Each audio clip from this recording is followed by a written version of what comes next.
یا چې خادم بولی سوک ځان د صحابو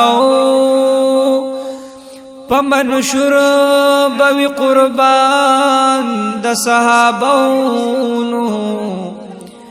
یو ضرب ترین اخوا دی خوانزی وی پلار بنی غراوان د صحابو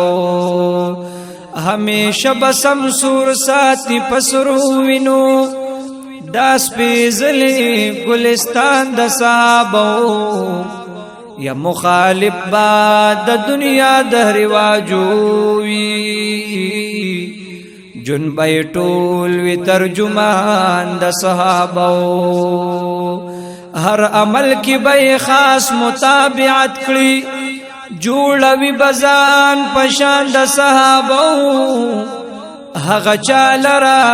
بتندر د اسمان وی چې هر څوک نو نشان د صحابو هم بزان شهید وی ګران مفتونا پارزو او پارمان د صحابو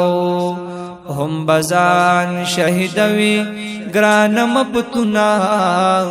پارزو او پارمان د صحابو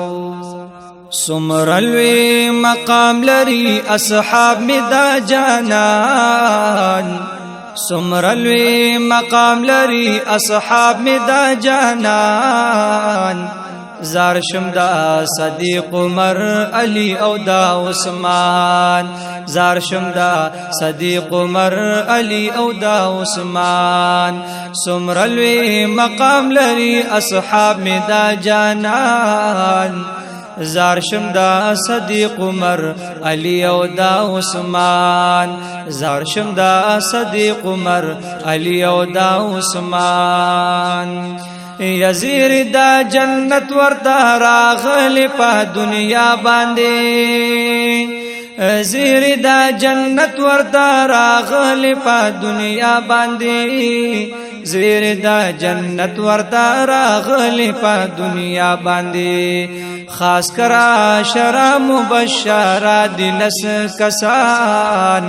زار شمدا صدیق عمر علی او دا عثمان زار شمدا صدیق عمر علی او دا عثمان سمرلوی مقام لري اصحاب می دا جانان زار شمدا صدیق عمر علی او دا عثمان یا ټول دنیا گئے میں پاسحاب منور دا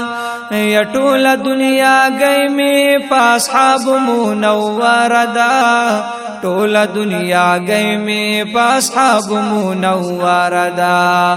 والا اصحاب دلا کستور دا اسمان زار شمدا صدیق عمر علی او دا عثمان زار شمدا صدیق عمر علی او دا عثمان سمرلوی مقام لري اصحاب می دا جانان زار شمدا صدیق عمر علی او دا عثمان زار شمدا صدیق عمر علی او دا عثمان یا فخر دا خالد ابن ولید په شجاعت باندې فخر دا خالد ابن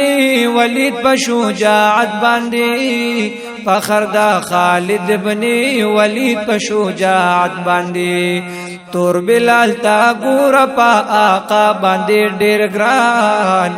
زار شمدا صدیق عمر علی او دا عثمان زار شمدا صدیق عمر علی او دا عثمان سمرلوی مقام لري اصحاب می دا جانان زار شمدا صدیق عمر علی او دا عثمان یخکل صحابه می دا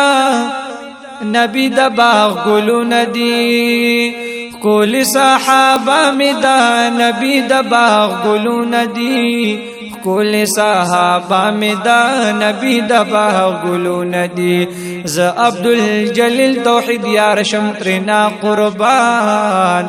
زارشم دا صدیق عمر علی او دا عثمان زارشم دا صدیق عمر علی او دا عثمان سمرلوی مقام لري اصحاب می دا جانان زارشم دا صدیق عمر علی او دا عثمان